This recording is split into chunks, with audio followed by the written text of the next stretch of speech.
Now we want to check in with 13 First Alert Chief Meteorologist Brian Schofield. I think, were you saying earlier that tomorrow we're going to have to really watch out for those winds, huh? Right. We're going to get a big end of this storm, too. Seems like all the storms that leave us end up in the Central Plains, southern tier of states, and then you see the damage from there. But for us, it's all about wind with a more powerful storm coming through.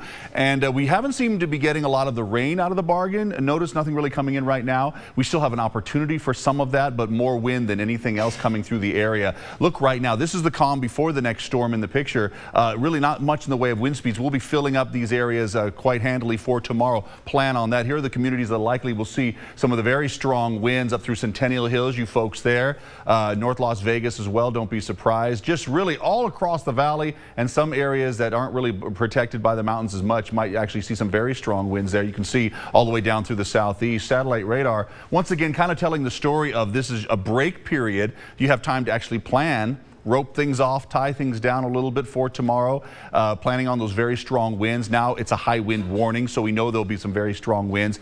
Don't be surprised when we talk about 60-mile-an-hour winds across the valley, maybe some spots a little more. Certainly in the upper elevations, anywhere there's canyons and passes, we'll be squeezing those winds, so that always makes them speed up, and when they do, we'll likely see some damage from them. And of course, the certainly high-profile vehicles have an issue to deal with as well. So radar, now you throw that in there, and you can see where our storm is. It's our next weather maker. It doesn't look very impressive, but as that low in the jet stream drops down to the south, it will become more impressive. Once again, for us, rain won't be the biggest deal. I'm hoping we get some out of the bargain, but a lot of that will stay out of the way to the north of the valley, but maybe not out of the county completely. Either way, that would help settle some of the dust, but we're going to have so much in the way of blowing dust and sand. So here's the setup.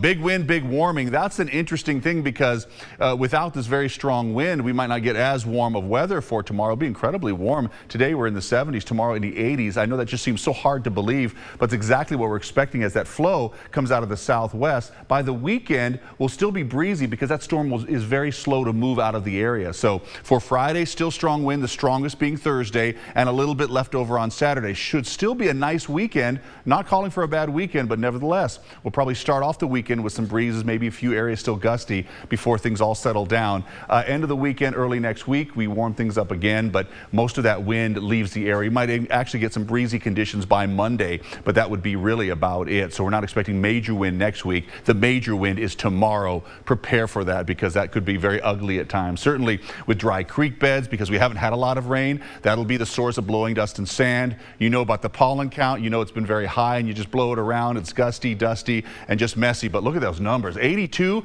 Then we drop down behind the storm to 72. No surprise. That's the cooler end coming through. But then we recover by the weekend, and next week we kind of level things off, still a little bit above normal by the middle of next week, with overnight lows generally staying in the 50s. Back to you, Carla.